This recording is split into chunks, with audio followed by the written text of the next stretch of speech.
aka Trendings, and welcome back to my channel. Hi! As you can see, bagong-bagong ating background. So wala po tayo ngayon sa kwarto. Tayo po ay ngayon ay nasa sala para maiba naman pong ating ambience.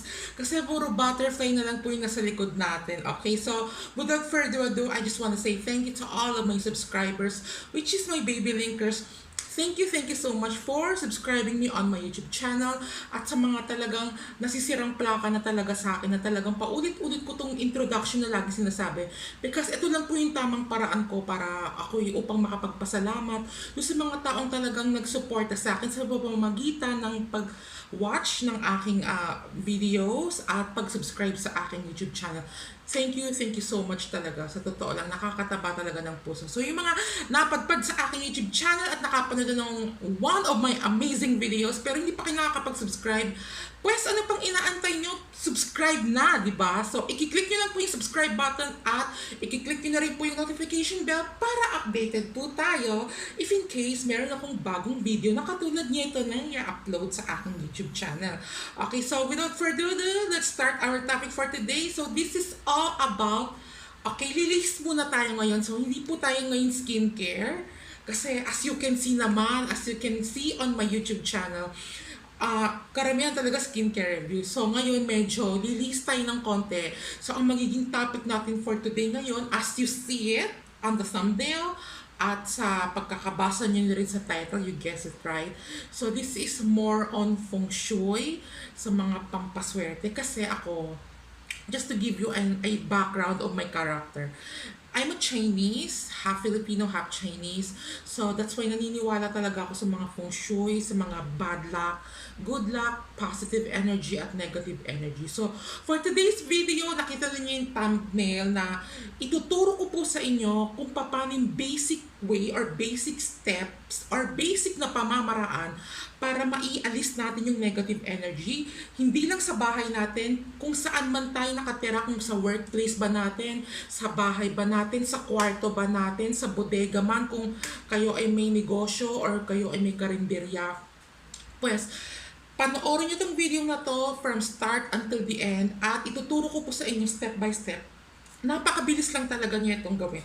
Pero this is so legit kasi nakikita ko to sa mga Chinese simula nung ako'y bata pa, which is ginagawa talaga nila. Kaya karamihan, most of the Chinese are successful, most of the Chinese are rich, di ba? Alam naman natin yan kasi talagang bukod sa nagsisikap talaga sila, talagang naniniwala sila sa feng shui at sa mga pampabuenas, pampaswerte. At ito nga pong ituturo ko sa inyo isang paraan talagang legit, very authentic para maalis natin yung negative energy kung saan man yung gusto nating lugar na alisin yung mga negative energy or yung mga tinatawag na kamalasan. Okay? So, ngayon, papakita ko po sa inyo, kakailanganin natin to, insenso. Yes, napakabilis lang niya itong step na to. Actually, meron na akong nagawang vlog, yung una kong vlog about sa, ito naman about sa insenso din, yung nakaraan kong vlog. Kung i-check niyo po yung mga videos ko, mag-scroll down lang po kayo. Doon sa una kong vlog, pinakita ko po doon yung mga benefits, yung mga positive or good benefits sa paggamit niya itong insenso. Ngayon, ituturo ko naman sa inyo kung paano ba yung tamang pamamaraan para maialis natin yung negative energy sa bahay natin or kung saan pa man yung gusto nating mawala yung negative energy. Okay, so ngayon, siguro naman wag po kayong maraming klase ng insenso. Wag po kayong gagamit ng insenso na panglamok. Iba po 'yon, ha. Ang gagamitin nyo po yung insenso na pang yung pang pag-inaalay. Alam mo yun sa pang pang mga ritual. Yun po yung gagamitin. Much better pula ang gagamitin nyo, okay? So ngayon, kukuha po tayo ng tatlong insenso. Okay, sa mga hindi po nakakaalam, may mga batas po dito. Di ko alam kung batas ba tawag doon. Kasi sa Chinese, hindi po tayo pwede, kung ilan lang yung insenso ang gagamitin natin. Meron po tayong parang odd numbers na kailangan. May mga numbers na bawal, meron may mga numbers na pwede. Kung ilang stick ang gamit Kasi sa Chinese, bawal po yung 2 stick, Basta yung mga even numbers, yung 2, 4, 6, 8, bawal po yon yung mga even numbers na ano. Kailangan, pag kukuha kayo ng kung ilang stick, dapat odd numbers po. Halimbawa, pwede kayo kumuha ng isang stick lang. Di ba? Add yon 1. Tapos, pwedeng 3 sticks or 5 sticks. So, parang odd numbers lang po dapat. Sana po na gets niyo yung ibig kong sabihin, di ba? So, pwede po kayo 1 stick or 3 sticks or 5 sticks or 7 sticks. Basta odd numbers po. Bawal po yung even numbers. Okay? Pag halimbawa 2 sticks, bawal yon. 4 sticks, bawal yon. 6 sticks, bawal yon. Basta even numbers, bawal. Kailangan odd numbers. So, usually ang ginagamit ko, kung kinukuha ko talagang sticks, 3 stick lang. So, ganito po yung gagawin natin. Napakabilis na. Kung susundin nyo to talagang meron po kayong makikitang pagbabago or pagpasok ng positive energy sa loob lamang ng isang buwan. So, ngayon, sisindihan po natin syempre. So, gamit natin ang posporo. So, sisindihan lang po natin siya.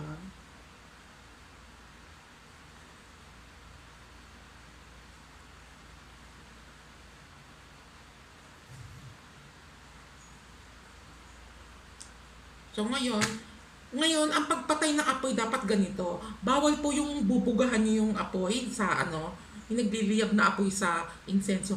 Bawal po yung, kailangan po talaga ganyan lang. Papaypay niyo lang. Bawal po yung ganun, masama po yun sa feng shui or sa mga Chinese ritual or whatsoever. So ngayon, ipapakita ko po sa inyo kung halimbawa, kung gusto nyong kasi ako, nagtatrabaho po ako sa bahay, so meron po akong computer. Dito po talaga ako halos kumikita sa computer. So dito, yung stress ko, nandyan lahat ng kabuhayan ko sa computer. So ginagawa ko everyday, bago ako start mag-work, everyday ko tong ginagawa. So kailangan, pinapausukan ko yung computer ko para maitaboy kung ano mo yung mga negative energy na pumapalibot dyan sa aking computer. Kasi nga, as I've said, yung computer ko nga, dyan po nakasalala yung hanap buhay ko, yung trabaho ko. So, dyan po lahat. So, kung kayo po ay may karinderya or kayo po ay may negosyo, tindahan, kung saan po yung nyo, pwede rin sa kwarto nyo or sa bahay nyo, kung saan po yung gusto nyong mawala yung negative energy, kailangan papausukan po natin. Nagets nyo? Papausukan natin. Katulad ngayon, pupunta po tayo ngayon sa aking computer table at papakita ko sa inyo kung paanong tamang papausok. Okay? So, wait lang po. So, ayan nga po ngayon. Nandito nga po tayo sa aking working table. So, ito po yung aking computer. Ayan po. Itong aking CPU. Ito yung aking computer. Tapos, dalawang aking monitor. At ang aking wifi at telephone. Tapos, ito po ang aking Chinese altar. Araw-araw, dito po ako nagsisindi ng aking insenso. Yan. Pero bago ko pa siya tinutusok dito, bago ko siya nilalagay dyan, pinapausukan ko muna yung aking mga computer. Katulad niyan. Gaganyanin na lang po. Papausukan nyo lang siya. Kasi nga, sabi ko nga sa inyo, karamihan, kung saan po yung nyo, pinagpangkabuhayan nyo. Katulad niya itong computer ko, talagang pinapausukan ko para mawala yung negative energy. Ganyan lamang po. Yung mouse, papausukan nyo lang. Tapos, dito po, ayan po, papausukan nyo lang siya. Kasi itong usok na to, nakakapagpatanggal talaga siya ng mga negative energy. So, ganyan lang po ginagawa ko kahit dito sa router ko, sa modem. Pinapausukan ko lang siya. Ayan ang aking pampaswerte, ang aking golden tree. Pati ang aking telepono, pinapausukan ko. Yan, ganyan lamang po. Tapos niyan, pag napausukan ko na lahat, ngayon, tsaka natin siya iaalay sa ating Chinese altar. Magagano lang po tayo bilang respeto. At ilalagay na po natin yung insenso dito. So, dapat meron po kayong pantusok. So, ganyan po. Ganyan lamang po bilis yung ritual na sinasabi ko. Okay? So, ayun na nga po. Ganun lang po lang siya kasimple. So, kahit saan pwede nyo pong gawin. Pwede sa kwarto nyo, sa sala nyo, kung gusto nyo, kung ano yung gusto nyong lugar na pausukan. Pero mas maganda po kapag sa negosyo, kung may tindahan, or halimbawa may karinderya po kayo, maganda pausukan nyo tuwing umaga. Mas maganda po tuwing umaga. Papausukan nyo po para matanggal po yung mga negative energy. Kasi yung insenso talaga, may taglay po talaga yan ng positive energy para siya yung parang aalis, magpapalayas doon sa mga negative energy na pumapasok sa bahay natin or kung saan pa man or sa iyong business or whatsoever. Ako ganun po ginagawa ko araw-araw. Pinapausukan ko yung computer ko kasi yung computer ko, yung working area ko, dyan po nakasalalay yung hanap buhay ko, yung trabaho ko, dyan ako sumasahod. So, pinapausukan ko siya para talaga maalis yung negative energy. Para sa ganon, puro positive lang talaga yung papasok. Puro pera, puro tawag dito, puro good news. Yan, puro good news. So, yun lamang po. Sana po, again, uulitin ko, pag kukuha po kayo ng stick ng insenso, kailangan it's either odd numbers. Bawal po ang even numbers, okay? Pwede ang 1 stick, 3 sticks, 5 sticks, 7 sticks, okay? Bawal lang po yung even numbers, okay? So, yun lamang po, sana po ay nakapagbigay ako sa inyo ng kahit konting tips at advice at kaalaman regarding po na kung papaano matanggal yung negative energy na pumapalibot sa ating kung saan man tayo nakatira or kung saan man yung business natin. So this is very legit, very effective talaga. So kung ako sa inyo, try nyo na kasi wala naman talagang mawawala. Ako tinry ko siya, which is very effective naman talaga. Puro good news yung dumarating sa akin.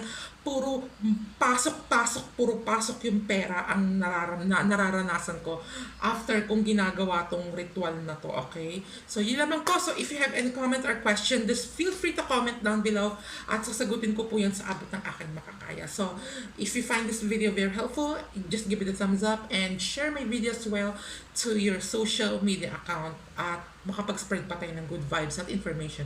So again, subscribe me now on my YouTube channel. It's Lincoln Serio, aka Trendlings, and goodbye till the next video.